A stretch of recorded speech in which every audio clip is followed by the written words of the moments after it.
content note, this episode discusses in historical terms the mass self-harm and self-murder at Masada in 73 AD. If that subject is heavy for you today, or if it lands close to something you or someone you love has been through, take the episode in pieces. Come back to it. There is no rush. And if you or anyone you know is struggling, please reach out to a trusted person in your life or to your local support service. In Australia, the number is Lifeline, 13 11 14. The Bible tells us that God is nigh unto them that are of a broken heart. Psalm 34 verse 18. You're not alone. Now, as Eleazar was proceeding on in this exhortation, they all cut him off short and made haste to do the work, as full of an unconquerable ardor of mind, and moved with a demoniacal fury. So they went their ways, as one still endeavoring to be before another, and as thinking that this eagerness would be demonstrated of their courage and good conduct, if they could avoid appearing in the last class. So great was the zeal they were in to slay their wives and their children, and themselves also. Nor indeed, when they came to the work itself, did their courage fail them, as one might imagine it would have done, but they then held fast the same resolution, without wavering, which they had upon the hearing of Eleazar's speech, while yet every one of them still retained the natural passion of love to themselves and their families, because the reasoning they went upon appeared to them to be very just, even with regard to those that were dearest to them. For the husbands tenderly embraced their wives and took their children into their arms and gave the longest parting kisses to them, with tears in their eyes. That was Josephus, Jewish War, Book 7, Chapter 8. He is describing the last hours before the dawn on what he tells us was the 15th day of the Jewish month of Xanthicus in the year we now call 73 AD, roughly the 15th of April by the Julian calendar. The place was the mountain fortress of Masada on the western shore of the Dead Sea in the southern Judean desert. The people were the last organized resistance to Rome in the whole of the Jewish war. 960 men, women, and children, Sicarii militants and their families, the final holdouts of a war that had already more than 2.5 years earlier ended in the burning of the temple. In the last hours of that night, according to Josephus, they killed each other, every family, then every remaining man, then a final 10, then a final 1. The Roman assault troops broke through the walls at dawn, expecting a battle. They walked into a fortress full of bodies. That is one story. It is Josephus' story. It is the story that has been carved into the modern Israeli national identity so deeply that new IDF recruits for many decades took their oath of allegiance at the top of Masada with the words, "Masada shall not fall again." It is the story a young Israel archaeologist named Yigael Yaden walked into the ruins of in 1963, and over the next 2 years excavated with a spade and a Josephus in his back pocket. It is also a story other historians have, in the last 40 years, called into question, not the fall of the fortress. The fall is not in doubt, but how many died, and by whose hands, and whether the extraordinary speeches Josephus preserves in Book 7 were ever actually delivered by a real man on a real mountain in the spring of 73 AD, or whether they were composed by a Roman Jewish historian in a Roman study room half a decade later. That question is genuinely open. We are going to walk through it today. This is episode 7 of The Fall of Jerusalem, Josephus and the End of the World. This is the epilogue of the war. The temple has fallen, the city has fallen, the Herodian dynasty is finished, and one mountain in the desert, held by fewer than 1,000 people, holds out for another 2.5 years against the empire that has just crushed everything else. This is the story of that mountain and what the church for 2,000 years has taken away from it, and about what it actually means to stand firm and endure to the end. I'm Nat. Welcome back inside the walls. Although tonight, we're standing outside of them. This is a difficult episode, not because the history is contested, although parts of it are, because the subject is what human beings can be persuaded to do to each other and to themselves when they believe the alternative is worse. Masada is one of the ancient world's most sustained meditations on despair. It has been read as a story of heroism. It has been read as a story of tragedy. It has been read in some Christian commentaries as a warning. We are going to walk through it honestly, in sources, without dressing it up. The King James Bible, as always, is our text. The received text is our proof text. We hold that God is the author of life, that human beings are made in His image, and that self-harm, even for what looks like a noble reason, is not something the Christian tradition in either the historic, Reformed, or the historic Baptist reading has ever regarded as a form of Christian faithfulness. The Christian martyrs did not kill themselves. They were killed. That distinction, which is going to matter enormously as we go, is where we will land at the end of the episode. Our sources today: Josephus, Jewish War, Book 7, in the William Whiston translation; Yigael Yadin, Masada, Herod's Fortress and the Zealot's Last Stand, published 1966, the popular account of his excavation; Nachman ben Yehuda, The Masada Myth, published 1995, the definitive scholarly interrogation of what Josephus's account can and cannot support; Sylvia Capelletti's more recent work on Roman Jewish relations. For the theological framing on self-harm and Christian martyrdom, we will lean on Augustine's City of God, Book 1, chapter 17 to 27.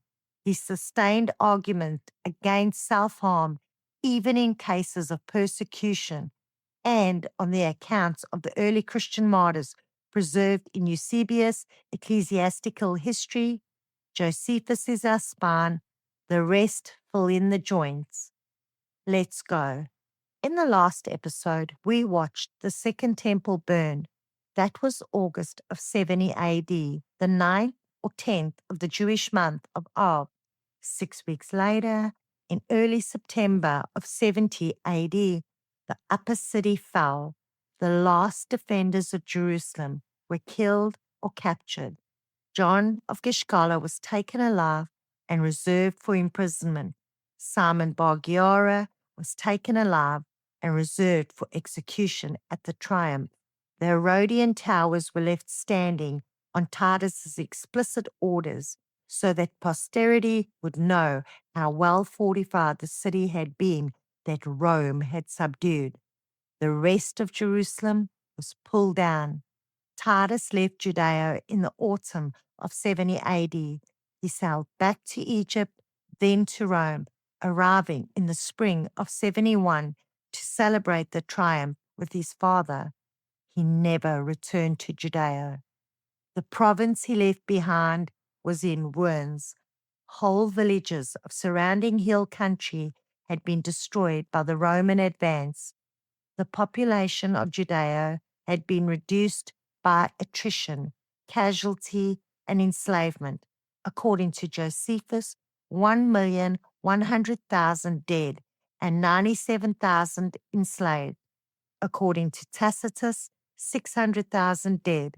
Modern historians estimate the true casualty figures somewhere in the middle, but no honest reading of the sources allows for anything less than a national catastrophe on a scale the Judean population would not recover from for centuries.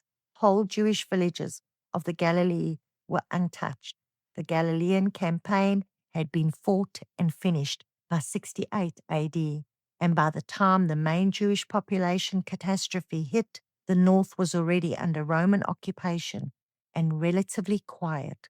Whole diaspora Jewish communities, Alexandria, Antioch, Rome, Ephesus, Damascus, Babylon, were entirely untouched. But the heartland, Judea proper, was reduced to something the ancient sources describe with an unusual note of pity, coming from writers who otherwise had little sympathy for the Jewish cause. Roman military administration passed from Titus to a series of legates. The 10th Legion, Fredenesus, was permanently stationed in Judea, garrisoning what had been the city of Jerusalem. The other 3 legions were rotated back to their peacetime bases across the empire. The Judean countryside was resettled with Roman veterans who were granted farmland and reduced rents in return for military service.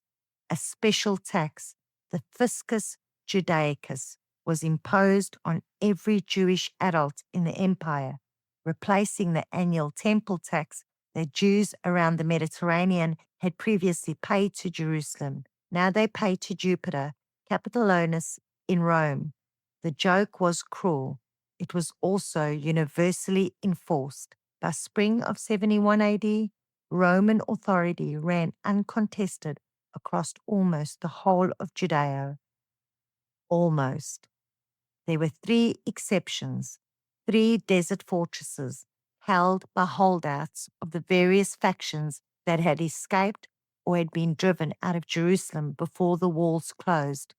Herodium, south of Bethlehem, Machaerus, east of the Dead Sea, and Masada at the far southern end of the western Dead Sea shore. Rome was going to take all 3. Herodium fell first. This was the cone-shaped fortress palace south of Bethlehem that Herod the Great had built for himself on the top of an artificial hill he had raised out of the desert, and in which he had eventually been buried in 4 BC. It was held after Jerusalem's fall by a small garrison of Jewish holdouts, probably a few hundred fighters and their families. Josephus does not name the commander. He does not describe the siege in any detail. His summary in Jewish War Book 7, Chapter 6, is almost dismissive. The Roman legate, Lucius Bassus, arrived in 71 AD. The defenders surrendered without meaningful resistance. Herodium was garrisoned by Roman troops. Machaerus was harder. Machaerus was the great clifftop fortress on the eastern side of the Dead Sea, in the mountains of what is today northwestern Jordan. It had been rebuilt by Herod the Great in the 20s BC and used 40 years later as the prison in which Herod Antipas held John the Baptist before John's execution. It was the fortress in which, according to the gospel accounts, Salome danced for Antipas on his birthday and asked, at her mother's prompting, for John's head on a charger. Mark chapter 6. By 71 AD, Machaerus was held by the Sicarii garrison and a large civilian population that had taken refuge in the fortress during the war. Josephus's account on the siege is longer than his account of Herodium. Lucilius Bassus arrived, invested the fortress, and began building siege works up the cliff face. The defenders launched several sorties against the Roman engineers, killing a number of them. One of the sorties, however, resulted in the capture of a defender named Eleazar by the Romans, not Eleazar ben Yahi, whom we'll meet at Masada, but a different Eleazar. Eleazar was tortured in view of the walls. The Roman commander announced that if the defenders did not surrender, the defenders, watching the torture, negotiated a surrender. They were granted safe passage. The Roman troops were then permitted to enter the fortress and, in violation of the terms, to slaughter the civilian population who had not been included in the negotiation. Josephus gives the number of dead as 1,700. Modern estimates place it lower. Either figure describes an atrocity. Machaerus fell in 72 AD. Lucilius Bassus, according to Josephus, died shortly after. His replacement as legate of the 10th Fretensis was a man named Lucius Flavius Silva. Silva was the man Rome sent to Masada. Masada is a flat-topped mountain rising 430 meters straight up from the western shore of the Dead Sea. The summit is a plateau, roughly 600 meters long by 300 meters wide, shaped like a leaf or a large ship. On three sides, north, east, and south, the cliffs drop almost vertically. On the west side, the drop is slightly less severe. A narrow, winding path called the Snake Path leads up the eastern face. It is the only easy way to the top. In antiquity, it was easily blocked. Josephus' Jewish War, Book 7, Chapter 8, describes the mountain with Herodian architects' appreciation. Quote, "There was a rock, not small in circumference, and very high. It was encompassed with valleys of such vast depth downward that the eye could not reach their bottoms. They were abrupt, and such as no animal could walk upon, excepting at two places of the rock, where it subsides, in order to afford a passage for ascent, though not without difficulty. Now of the ways that led to it, one is that from the lake Asphaltatus towards the sun rising, and another on the west, where the ascent is easier. The one of these ways is called Serpent, as resembling that animal in its narrowness and its perpetual windings." Unquote. Herod the Great in the 40s BC had rebuilt the fortress originally established on the summit by the Hasmonean a century earlier. He rebuilt it on an extraordinary scale. He built two palaces, one at the northern tip of the plateau, cascading down 3 levels of cliff face in a design that has become, in the archaeological literature, one of the wonders of Herodian architecture, and a larger western palace suitable for a royal court. He built storerooms capable of holding grain, wine, oil, and salted meat for years. He built cisterns hewn out of the rock face, connected by aqueducts to catch the winter rains, storing enough water to sustain a garrison indefinitely in a region that gets less than 50 millimeters of rain each year. He built a synagogue, or what may have been an Herodian assembly hall, later converted into a synagogue. He built a Roman-style bathhouse with a hypocast heating system. He built a casement wall around the entire circumference of the summit with 38 defensive towers. The fortress was, in the words of Yarden, the most spectacular archaeological survival of the Herodian civil engineering anywhere in the ancient world. Yarden's dig from 1963 to 65 uncovered almost all of it. You can walk it today. It is a 2-hour drive from Jerusalem, an hour and a half from Tel Aviv, and the cable car up to the eastern face means anyone reasonably mobile can reach the summit. The excavated palaces, the bathhouse, the synagogue, and the cisterns are all visible. Herod built Masada as a personal refuge. He was afraid in the last years of his reign of a rebellion within his own kingdom that would drive him from Jerusalem.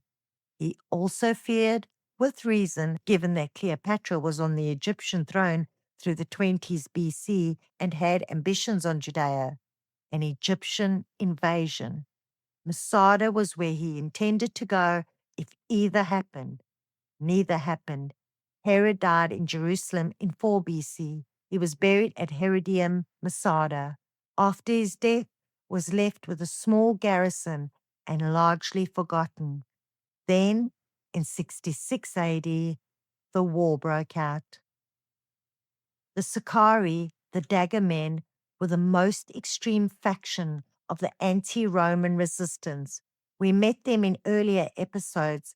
They took their name from the Latin word sica, a short curved dagger they concealed in their cloaks. They assassinated collaborators and moderates at religious festivals. They were, in the mid-1st century, the terrorist wing of the Judean resistance movement, and their politics were an unstable compound of messianic expectation, class grievance against the priestly aristocracy, and radical resistance to any accommodation with Rome. In 66 AD, at the very outbreak of the war, a Sicarii leader named Menahem ben Judah, the grandson of Judas the Galilean, who had led an earlier revolt in 6 AD, led a raid on Masada. The fortress at that point still held a small Roman garrison. Menahem Sicarii killed the garrison and seized the armory. It was one of the first military actions of the entire war. Menahem then marched his newly armed force back to Jerusalem, entered the city in royal robes with messianic pretensions, an attempt to make himself the leader of the revolt. He was murdered inside the temple courts by rival Zedid factions who found his kingship claims blasphemous. His nephew, Eleazar ben Yair, escaped the Jerusalem factional violence with a remnant of the Sicarii and fled back to Masada. For the next 7 years, from 66 through 73 AD, Eleazar ben Yair held Masada. During those years, the Sicarii at Masada were not a passive garrison. They raided the surrounding countryside.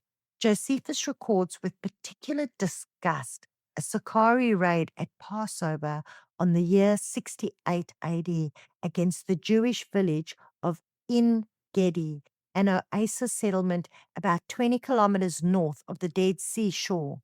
En Gedi was Jewish. The village had refused to join the Sicarii resistance. In retaliation, the Sicarii attacked at Passover night when the men were gathered for the festival meal. They killed 700 women and children. They looted the village of its provisions and returned to Masada. Josephus records this. He records it because he knew it. He was writing 30 years later in Rome, but he had been present in Judea in 68 AD. He had probably interviewed survivors of En Gedi during his time in the Roman camp. He was uncharacteristically blunt about the moral character of the Sicarii. He calls them, in the Western English, robbers, brigands, and worse. He does not romanticize the Masada defenders. The tradition that romanticizes them is later, primarily modern, and needs to be held at a distance from the primary source. This matters when we get to the speeches. The men Eleazar ben Yair was addressing at the end were not innocent farmers. They were a faction that had, in the earlier operations, killed hundreds of their own fellow Jews. That does not make what Rome did to them right. It does complicate the traditional heroic reading. In the spring of 72 AD, historians debate whether early 72 or early 73. The argument hinges on the calendar's synchronization and does not change the story much. Lucius Flavius Silva, the newly appointed legate of the 10th Legion Freetonesus, arrived in the Judean desert at the base of Masada. Silva had roughly 8,000 men under his direct command. The 10th Freetonesus proper was about 5,000. Auxiliary units, cavalry, light infantry, and archers brought the total to around 8,000 fighting troops. He also had, according to Josephus, a large number of Jewish captives being used as slave labor for the siege construction. These captives were fed and worked by the Roman military machine. Many of them died in the process. Rome, in its provincial engineering, made no distinction between using slaves for road construction and using them for siege ramps. Silva established a Roman camp on each of the two most accessible approaches, one on the eastern side at the base of the Snake Path and one on the western side where the cliff was slightly less severe. He then built a circumvallation, a Roman wall around the entire base of the mountain, with 8 fortified camps at intervals along its perimeter. The archaeological remains of Silva's siege camps are still visible today from the summit of Masada.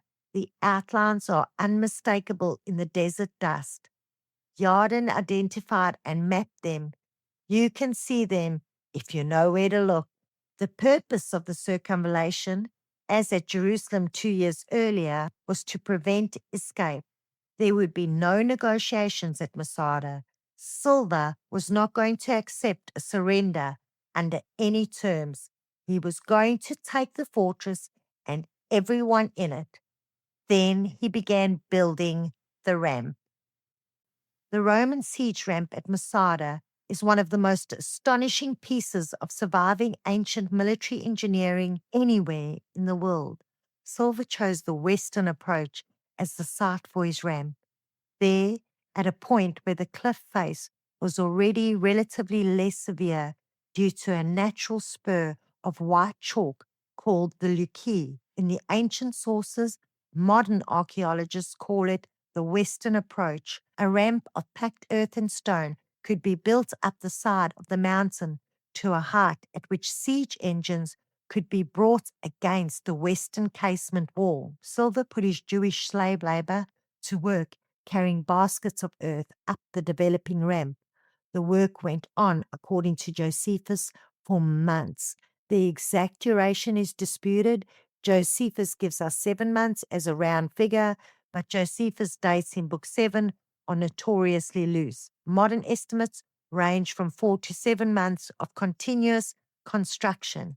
Either way, from the summit of Masada, where Eleazar ben Yahi and his people watched every day, you could see the ramp rising day by day towards the walls.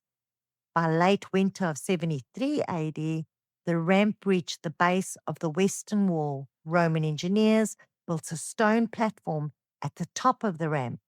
On the platform, they assembled an iron-plated siege tower 30 meters high, containing a battery ram in its lower chamber, ballistae and archers in the middle chambers, and a covered assault force in the upper chamber.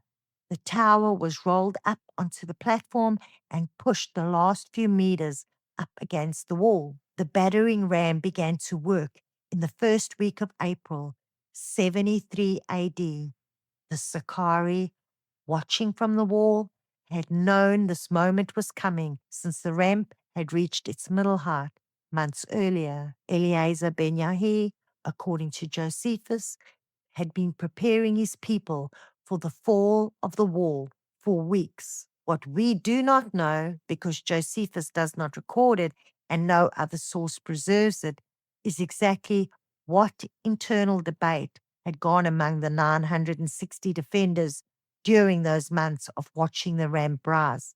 The speeches Josephus preserves, and to which we will come, are speeches delivered in the last night. What Eleazar had been saying to his people for the previous 4 months, no source tells us. The battering ram broke a section of the outer wall on the 6th or 7th of April, 73 AD. Roman troops poured through the breach, expecting to fight for the plateau. Behind the outer walls, they found a second wall. Eleazar ben Yair's people, in the months while the ramp was rising, had built a second inner wall. They had built it out of wooden beams filled with packed earth. When the Roman ram punched through the outer stone wall, the Roman assault troops found themselves facing a new obstacle they had not expected. Josephus, Jewish War 7:8, tells us that the Roman troops initially thought the inner wall would fall as easily as the outer. They were wrong. The wooden and earth construction absorbed the ram's blows in a way stone did not. The ram struck. The wood and earth compressed. The ram struck again. The wall bent, but did not break. Silver ordered the Roman assault troops to withdraw and try fire instead. Roman archers fired burning arrows over the wall. The wooden beams caught. Within a short time, the whole inner wall was burning. Silver expected the fire to breach the wall within hours. He ordered his troops to prepare a general assault at dawn the next morning. In the meantime, he pulled the assault troops back to the ramp and to the siege camps. That night, the wind changed. Josephus, Book 7, Chapter 8, records the moment plainly. The wind had been blowing from the east all day, pushing the flames back into the fortress, away from the Roman engineers. Late in the evening, the wind shifted. It began to blow from the west. The flames turned back towards the ramp and towards the Roman engineers who were preparing the assault. It looked momentarily as if the fire itself was going to consume the assault preparations and delay the attack indefinitely. Then the wind changed again. It shifted back to the east. The flames turned back onto the wall. The wall began, at last, to burn through. The Roman troops watching this from the ramp interpreted the double wind shift in Josephus's reading as a divine sign that the fortress was to fall the next day. Roman religion took omens seriously. Commanders retired to their tents for the night, confident of victory in the morning. The Sicarii on the wall watched the wind shift in the same way. They came to the same theological conclusion. It was during that night, the night of the 14th of Xanthicus, or the 15th, depending on which calendar reconstruction you follow, that Eleazar ben Yair called the 960 defenders together and gave the 2 speeches that Josephus preserves in the longest continuous passage he gives to any character in the whole of the Jewish war. We come now to those speeches. Josephus places Eleazar in the great courtyard of the palace at night with 960 defenders gathered around him. The wall behind them was burning. Roman campfires were visible on the plain below through the smoke. There would be no dawn escape. Eleazar's first speech is, in Josephus's Western English, roughly 1,000 words. It reads like a philosophical treatise more than a battlefield exhortation. It draws heavily on Greek philosophical vocabulary about the soul, freedom, and slavery. Modern scholars, Ben Yehuda's most prominently, have argued that the speech as we have it cannot be a verbatim record of what Eleazar actually said because Josephus was not on the mountain and had no eyewitnesses at the scene. The 2 surviving eyewitnesses to whom Josephus attributes his accounts were, as we will see, an older woman and 5 children hiding in a cistern. They could not have transcribed a 1,000-word Greek philosophical oration. The speech is Josephian composition, Josephus imagining what a man like Eleazar might have said and reconstructing it for his Roman readers according to the conventions of Greco-Roman historiography. That is a real and honest caveat. It does not, however, make the speech historically uninformative. Josephus was writing about a decision the survivors did tell him and had happened. His reconstruction has to be true to the kind of reasoning that would have led to that decision, or his Roman readers, many of whom knew soldiers who had been at the siege, would have found the account implausible. The speech is, at minimum, Josephus's best reconstruction of what would have had to be argued to persuade nearly 1,000 people to do what they did. Quote, "Since we, long ago, my generous friends, resolved never to be servants to the Romans, nor to any other than to God himself, who alone is the true and just Lord of mankind, the time is now come that obliges us to make that resolution true in practice, and let us not at this time bring a reproach upon ourselves for self-contradiction. While we formerly would not undergo slavery, though it were then without danger, but must now, together with slavery, choose such punishments also as are intolerable. I mean this upon the supposition that the Romans once reduced us under their power while we are alive. We were the very first that revolted from them, and we are the last that fight against them, and I cannot but esteem it as a favor that God hath granted us, that it is still in our power to die bravely and in a state of freedom, which hath not been the case for others who were conquered unexpectedly." Unquote. That is the opening of the argument.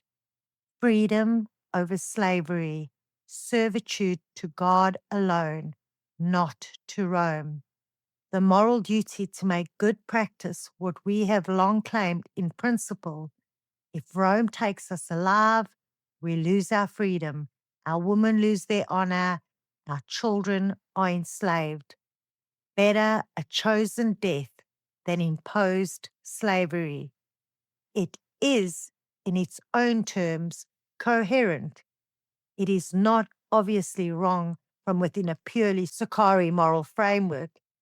It is a piece of ancient political philosophy, articulated by a man who genuinely believed it at the end of a war he had genuinely lost, and it did not persuade all of them. Josephus records that when Eleazar finished the first speech, a great many of the defenders were not persuaded. Some of them wept openly. Some argued back. Some of the women, in particular, refused to accept what was being proposed. The debate that followed took, we can infer, an hour or two of that final night. Eleazar then gave a second speech. The second speech is longer than the first. It is more elaborate. It shifts registers. Where the first speech had appealed to political freedom and to honor of the community, the second speech turns to metaphysics. Eleazar argues in Josephus's Greek that the soul is imprisoned in the body, that death is a release, that the truly free man is the man whose soul has been separated from the body's degradations. He appeals to Indian sages, the Brahmins, whom Alexander the Great soldiers had reported on centuries earlier, as evidence that the wise of every nation understand death to be an entry into freedom. He appeals to God, but the God he appeals to sounds strikingly stoic. He does not quote the Hebrew scriptures directly at any point. This is where the historicity question sharpens. The philosophical content of Eleazar's speech is closer to what a well-read Roman Jewish historian at the imperial court would have known and been able to compose than to what a Sakari militant on a desert mountain would plausibly have said to his followers in a moment of crisis. A Sakari preacher would have quoted Numbers or Deuteronomy or the historical books of the Old Testament. He would have appealed to the martyrs of the Maccabean revolt 2 centuries earlier. He would not have appealed to Indian Brahmins. The Brahmins are Josephus adorning his composition for a Roman literacy audience who would have found the touch elegant. So take Eleazar's second speech as Josephus's imaginative reconstruction, not as verbatim testimony. But note this, whatever Eleazar actually said, it worked. According to the 2 women and 5 children who survived and told Josephus's eventual informants what had happened, by the end of the second speech, the defenders had reached collective consent. They had agreed to what would happen next. Quote, "Let our wives die before they are abused, and our children before they have tasted of slavery. And after we have slain them, let us bestow that glorious benefit upon one another mutually, and preserve ourselves in freedom as an excellent funeral monument for us. But first, let us destroy our money and the fortress by fire, for I am well assured that this will be a great grief to the Romans, that they shall not be able to seize upon our bodies, and shall fail of our wealth also. And let us spare nothing for our provisions, for they will be a testimonial when we are dead, that we were not subdued for want of necessities, but that, according to our original resolution, we have preferred death before slavery." Unquote. That last detail matters. They would burn everything except the food stores. Josephus tells us this was Eleazar's explicit instruction. The food stores would be left intact, so when the Roman troops entered in the morning, they would understand that the defenders had not been starved out. The Romans, entering the fortress the next day, did find the food stores intact. Josephus's informants had this detail from the eyewitnesses. It is one of the most striking pieces of ancient dramatic staging in the whole of the Jewish war. The end came in an order Josephus records with the clinical precision of a man reconstructing a procedure. First, each man returned to his own family, every husband to his own wife, every father to his own children. They were, according to Josephus's tally, 960 people on the mountain, men, women, and children combined. Each family unit went into their own quarters. The men killed their own wives and their own children. Josephus preserves the detail that the goodbyes took a long time.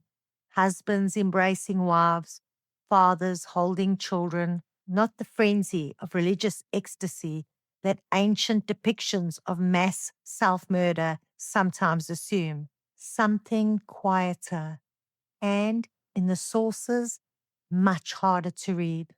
Long parting kisses, tears, and then the killing. Second, the men gathered together. They lay their killed families in rows. Josephus reports that the men lay down beside their dead families. 10 men were selected by lot to move through the rows and kill the remaining men. The 950 other men were dispatched in this way. The 10 who had drawn the lots then drew lots again amongst themselves for one man to kill. the remaining 9. The last man, the man out of the 960, moved through the palace to verify the deaths, set the building alight, and then fell on his own sword. That is Josephus's account. 960 dead, one survivor by his own hand, the last man. It is one of the most horrifying passages in ancient literature. It is also, and this must be said, an account with real limits on the historical certainty, the exact procedure of the killings, the choice of 10 by lot, then 1 by lot, the survival of 2 women and 5 children who hid in a water cistern and told the tale. All of this comes from secondhand testimony reconstructed years later, writing to a Roman audience. Modern archaeology has partially, but not entirely, corroborated the account. Yarden's dig from 1963 to 1965 discovered the skeletons of, at most, 28 individuals from the whole plateau, 3 from the northern palace, 25 from a cave on the southern cliff, not 960. Ben Yehuda has argued correctly that the archaeological evidence does not straightforwardly support the mass self-murder scale Josephus reports. It is possible that most of the bodies were removed by the Romans and thrown from the cliffs, which would leave few skeletal remains on the plateau. It is also possible that the Josephine account exaggerates the numbers, or that the historical event was a mixture of last-stand combat and some form of collective self-destruction. The evidence is genuinely mixed. What is not disputed is that Masada fell in the spring of 73 AD, that the Sicarii resistance there ended, that the Roman assault troops who entered the fortress found it in a state that shocked them, and that the 2 women and 5 children who emerged from the cistern were the only defenders who survived and who told what had happened. We are going to hold the historical uncertainty honestly. The mass self-murder is what Josephus reports. Modern archaeology cannot confirm every detail.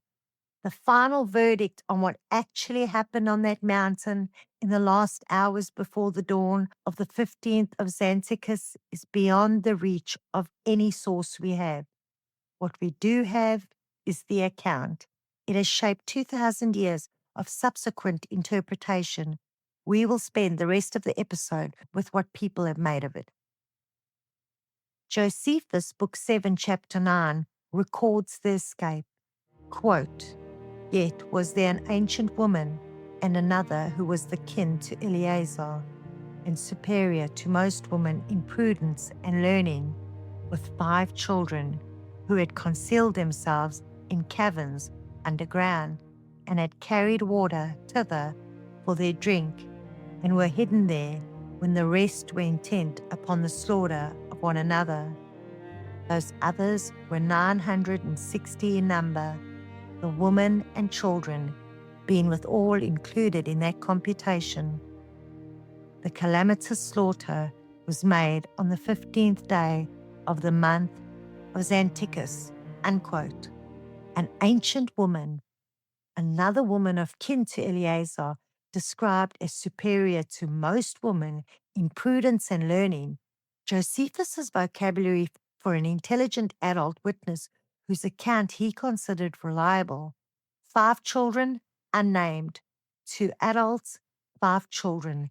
7 people hidden in an underground cistern with water they had carried down themselves before the killing started.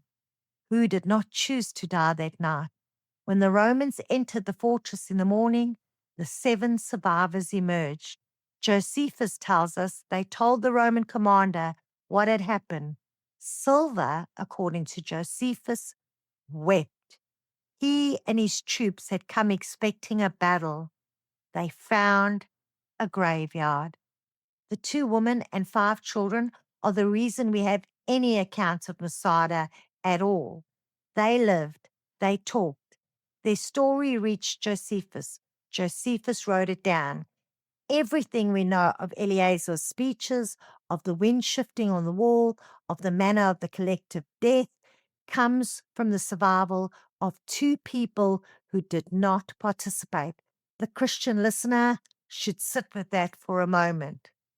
The people who preserved the memory of Masada, the memory of the choice for death, were the people who chose not to die.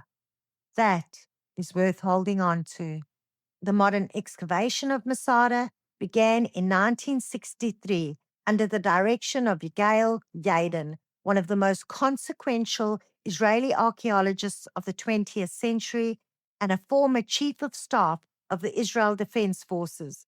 Yadin's dig ran for 2 seasons, the winter of 63 to 64 and the winter of 64 to 65. 10,000 volunteers from 28 countries participated. It was, at the time, the largest volunteer archaeological project ever mounted anywhere in the world. What Yadin found astonished him and astonished the world. He found Herod's palaces largely intact in their foundations. He found the storerooms with grain still identifiable in the archaeological record after 19 centuries. He found the synagogue with parchment fragments of Ezekiel, Deuteronomy, and the wisdom of Ben Sira. He found the bathhouse with a hypercaust heating system perfectly preserved. He found small oil lamps, cooking pots, cloth, sandals, and 12 ostraca, small pieces of pottery with names written on them. Yadin proposed, on Josephus's account, that these were the lots the last 10 had drawn to determine who would kill the remaining defenders. The name Eleazar ben Yahi was among them. That identification of the ostraca as the Masada lots is contested by later scholars. Ben Yehuda in 1995 argued that Yadin had read Josephus into the archaeology rather than testing the archaeology against Josephus. The 12 ostraca could equally have been meal tokens for a communal kitchen or names on storage jars, or any of a dozen other ordinary Herodian uses of small inscribed pottery. Yadin's reading was influenced by the Josephine narrative he already believed. Ben Yehuda's book, The Masada Myth, published 1995, is one of the most careful revisionist works in modern archaeological literature. His thesis, argued across 400 pages, is not that Masada did not fall. It is not that no defenders died there. It is the mass self-murder by mutual consent, the drawing of lots, the last man setting fire and falling on his own sword, cannot be safely reconstructed from the archaeological record and has been used in 20th century Israeli political history as a founding myth for a state ideology of national self-murder as an alternative to political defeat. We are not going to settle Ben Yehuda's argument today. It is worth reading. It is one of the most careful pieces of modern history of the Second Temple period. The scholarly consensus at this point, roughly, is that Masada fell, that the resistance ended in some form of collective violent death. This does not diminish the historical event. It does complicate the popular reception of it, and it should complicate any modern political approbation of it as a founding narrative. In the early 20th century, the Masada narrative was largely dormant in Jewish memory. Traditional rabbinic Judaism had never made much of it. Jewish self-murder was, in rabbinic law and in traditional theology, deeply problematic. The Masada defenders had, by rabbinic standards, done a thing the tradition did not endorse. The revival of Masada as a Jewish national symbol dates to the interwar period and the pre-state Zionist movement in mandatory Palestine. In 1923, a Hebrew poet named Yitzhak Lamdan published a long verse cycle titled Masada, in which the fortress became a metaphor for the Zionist project itself, a last stand of the Jewish people against a hostile world in which death was preferable to conquest. Lamdan's poem was widely taught in the Jewish schools of Palestine through the 20s and 30s. Its most famous line, quote, Masada shall not fall again, unquote. This became a slogan of the pre-state Haganah and, after independence in 1948, of the Israel Defense Forces.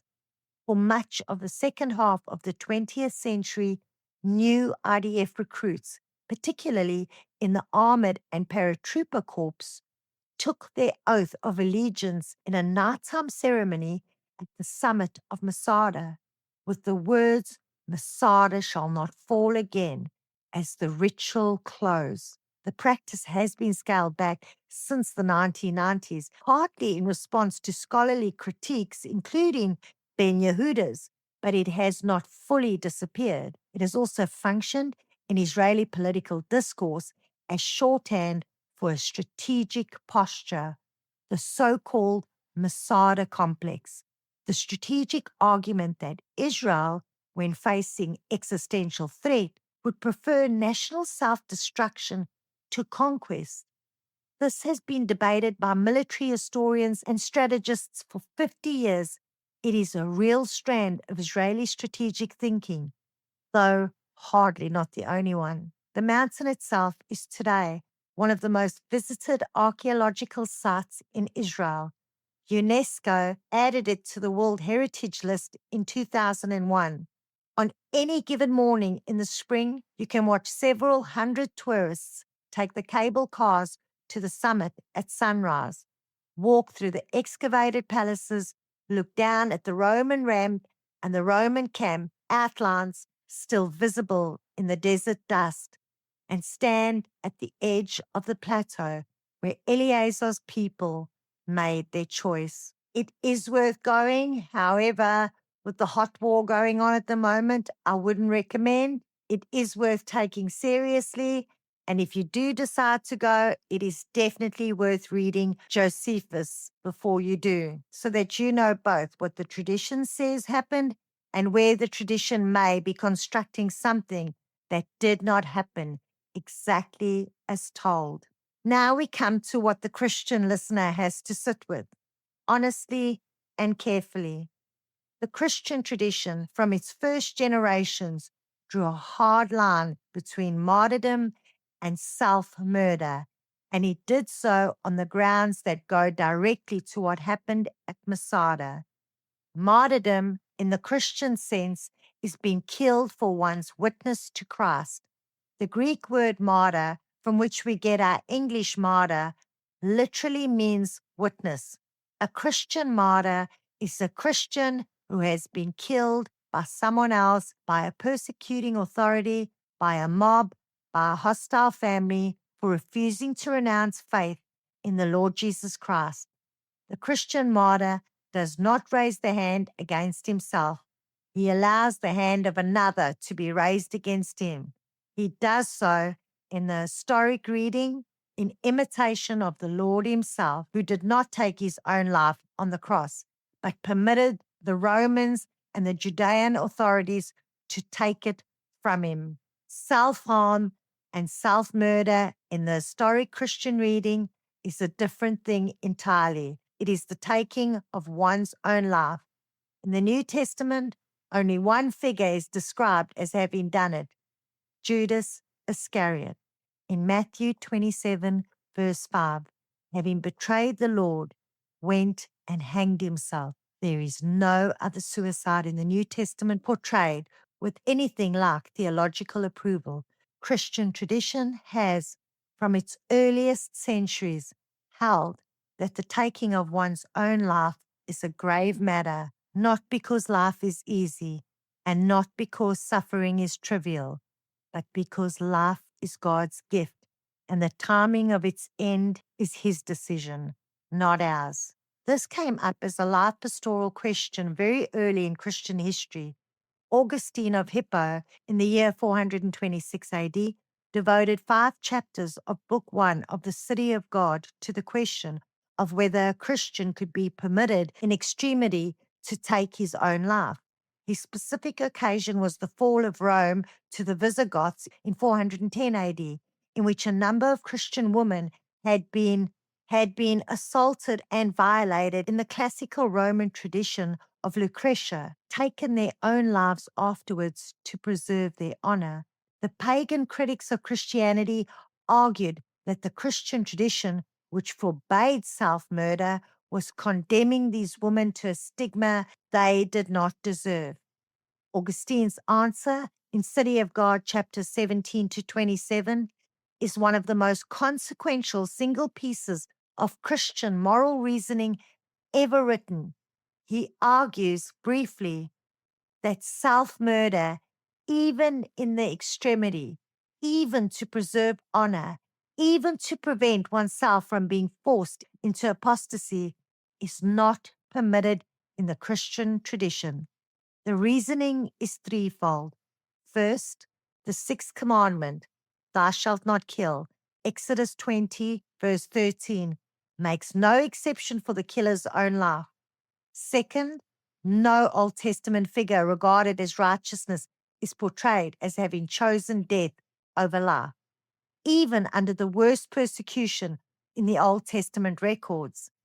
Third, the Christian's call to bear the cross, not to end it. Suffering endured in the Christian reading is different in kind from suffering escaped.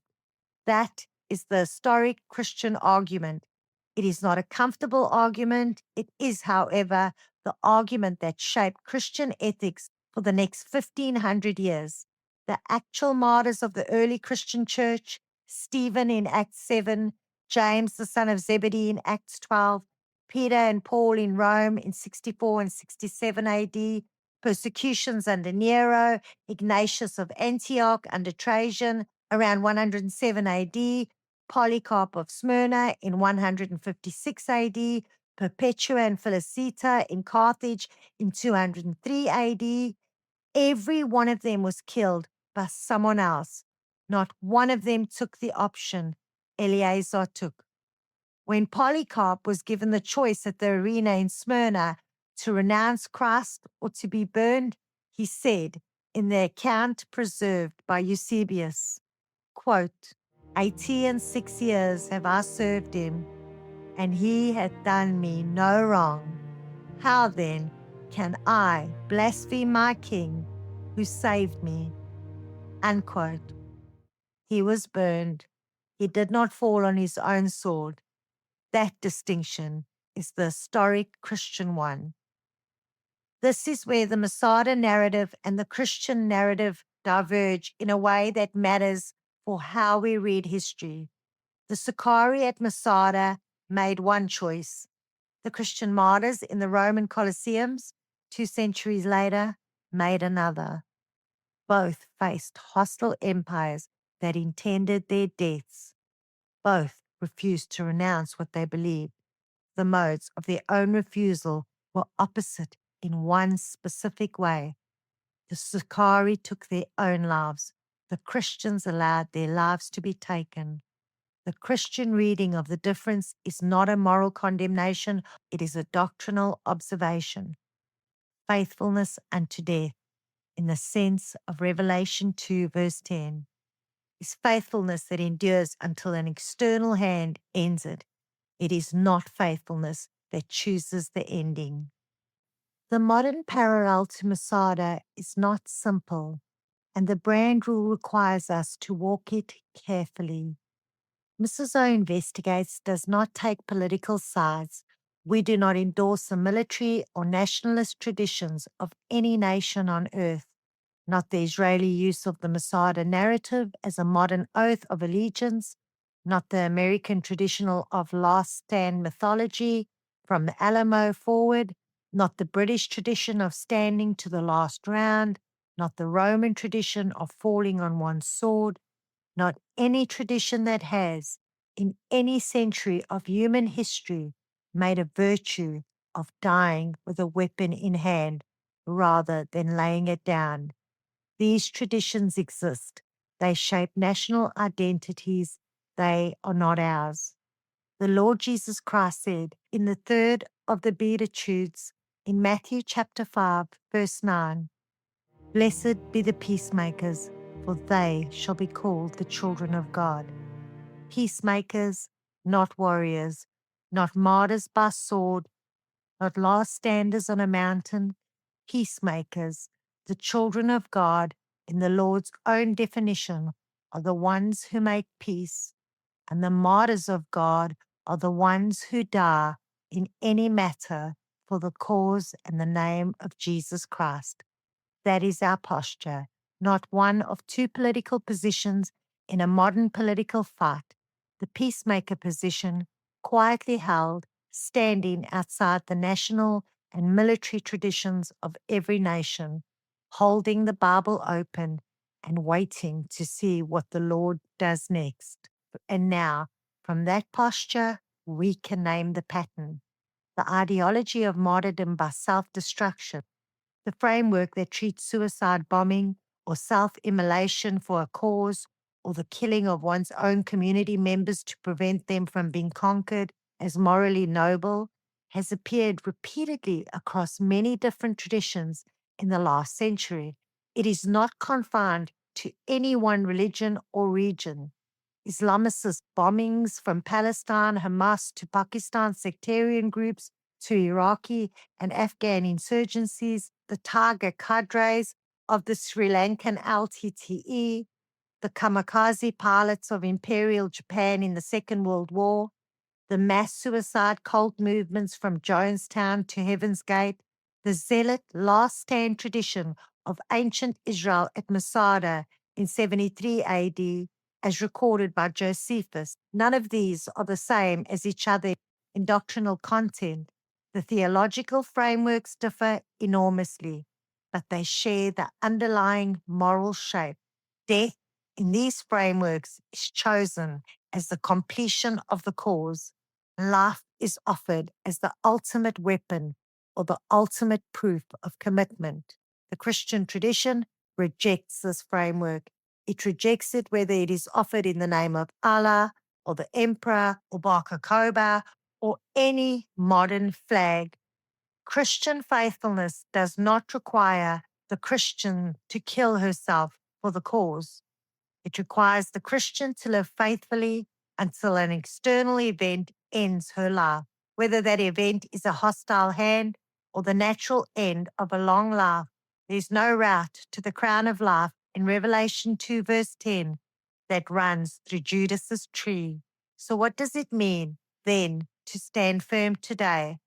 For most listeners to this podcast in Australia, New Zealand, the United States, and South Africa, and in most of the English speaking world, the practical question of what to do under lethal persecution for Christian faith is not, at this moment, a live one.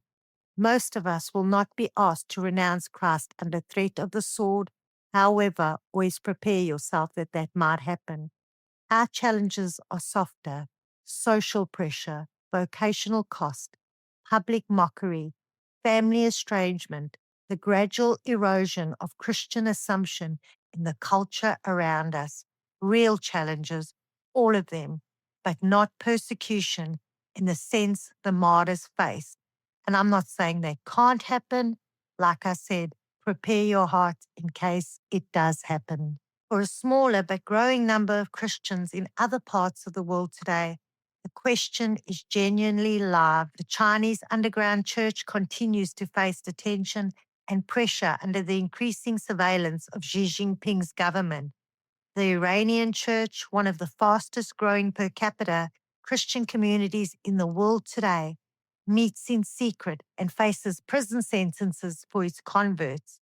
The Nigerian church in the north of the country lives under ongoing threat of Fulani militia raids and, in the northeast, Boko Haram violence. The Egyptian Copts have endured periodic church bombings for decades. The Syrian and Iraqi Christians of the plains of Nineveh have watched, in the last decade and a half, communities that had existed continuously since the 2nd century reduced to fragments by ISIS and by the wars in general. The Palestinian Christians of Gaza and Bethlehem have watched their 2,000-year-old communities functionally emptied under pressure of the last 3 years of war. In none of those communities has the answer been self-harm. The answer in every case has been to keep meeting, to keep baptizing, to keep opening the word, to flee where flight is possible, to endure where endurance is required, to die when death comes from outside, not to choose the ending, but to allow God to choose it for us. Paul, writing to the Ephesians, gave the church a phrase for what this looks like. Ephesians chapter 6, verse 10 to 13. Finally, my brethren, be strong in the Lord and in the power of his might. Put on the whole armor of God, that he may be able to stand against the wiles of the devil. For we wrestle not against flesh and blood, but against principalities, against powers, against the rulers of the darkness of this world, against spiritual wickedness in high places. Wherefore, take unto you the whole armor of God, that ye may be able to withstand in the evil day, and having done all, to stand. That is the Christian answer to Eleazar. That is the Christian counter image to the burning wall on the night of the 15th Xanthicus. Not the fall on the sword, not the drawn lot, the armor, the standing, the refusal to be moved from the ground the Lord has planted us on, the willingness to be killed by others if it comes to it, and the willingness to keep living if it does not. This is what Revelation verse 10 means when it says, be thou faithful unto death. It does not mean run at death. It means walk towards the Lord one day at a time until the day you meet him, whether that day comes by the executioner's sword or by a slow end of a long, faithful life. And we walk that road as peacemakers, not as combatants for earthly kingdom, not as mourners of any fallen fortress, not as the ones who honor any nation's oath at any mountain. Blessed are the peacemakers, for they shall be called the children of God. That is who we are. That is who the Lord himself called us to be. It is worth ending this episode by returning to the observation we made at the end of episode 6. 2 communities walked out of the destruction of Jerusalem alive, the rabbis of Yavneh and the Christians of Pella, who fled across the Jordan on the strength of the Lord's prophetic warning in the Olivet Discourse. Neither of those communities chose Masada. The rabbis at Yavneh chose to accept Roman authority as a political fact and to build a form of Jewish faithfulness that could survive without a state, without a temple, without an army. The Christians at Pella chose to obey the specific instruction of Jesus in Matthew 24 and Luke 21 to flee to the mountains when Jerusalem was compassed with armies. They took the long road. Their descendants are the Christian church of today. They were called cowardly by the more militant defenders in Jerusalem in the years before the fall. The rabbis despised them. They were despised by the zealots. The Christians were despised as apostates by the Sicarii. They walked away from a fight the militants insisted was the only faithful option. The militants died on Masada. The accommodationists, the so-called apostates, lived. They carried what they had lived for into the next 2,000 years of world history. Everything about how we think about God in the English-speaking Christian world in 2026 runs downstream of the community that fled to Pella in the late 60s AD because they took Jesus at his word. This is the historical judgment of the sources. It is not a moral judgment against the Sicarii, who died believing they were being faithful in the only way they could imagine. It is a factual observation about which communities endured. Endurance in Christianity, more often than not, has taken the mountain path, not the sword and the fire. Masada fell, Pele endured. The Roman siege ramp is still there. If you stand on the summit of Masada today and walk to the western edge of the plateau, you can look down at it. 19 centuries of desert wind and winter rain have rounded its edges, but the shape is unmistakable. A great sloping earthen ramp climbing up the flank of the mountain to the base of what used to be the western wall. Yaden's dig cleaned it off. The site is preserved. You can see it from the summit. The outlines of Silver's 8 siege camps in the desert below. You can see the perimeter of the circumvallation. Rome left its architecture as a witness. Rome always did. You can walk the northern palace. You can look into Herod's bathhouse. You can stand in the small room where the 12 inscribed pottery fragments were found. You can look at the cistern where the 2 women and the 5 children hid. And you can, if you have walked the season with me, ask yourself the question this whole series has been asking since episode 1. What is your pillar? Where is your mountain path? The Lord Jesus, on the night before he died, prayed for his disciples. One of my favorite scriptures in John 17. Not that they would be taken out of the world, not that they would be spared trouble, not that they would win, but that they would be kept. I pray not that thou shouldest take them out of the world, but that thou should keep them from the evil. They are not of this world, even as I am not of this world. Sanctify them through thy truth. Thy word is truth. Kept in the word, not taken out, not permitted to take themselves out, kept sanctified through the truth. Thy word is truth. This is a very different theology of faithfulness from the ones that walked into the fire on the western wall of Masada on the 15th of Xanthicus, 73 AD.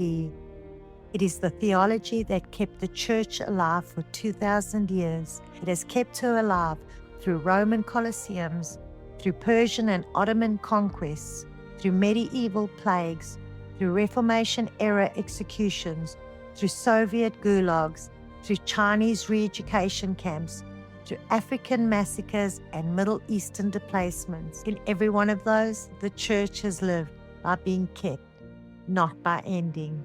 You are called to do the same, not to the Roman sword by your own hand, to the daily bread, to the neighbor, to the Bible open on the desk, to the meetings on Sunday morning, to the small quiet fidelities, having done all, to stand. That is your Masada, not the ramp climbing to the wall, the armor put on in the morning, worn through the day, still on at nightfall. Wherefore, take unto you the whole armor of God, that ye may be able to stand in the evil day, and having done all, to stand. Be thou faithful unto death, and I will give thee a crown of love. Revelation 2, verse 10. I'm Nat, and this is Mrs. O Investigates. Next week, the aftermath, the birth of Rabbinic Judaism at Yavna, the shift of Christianity from Jerusalem to the ends of the earth. Josephus finishes his book. The world he grew up in is gone. The world we live in has begun. See you inside the walls.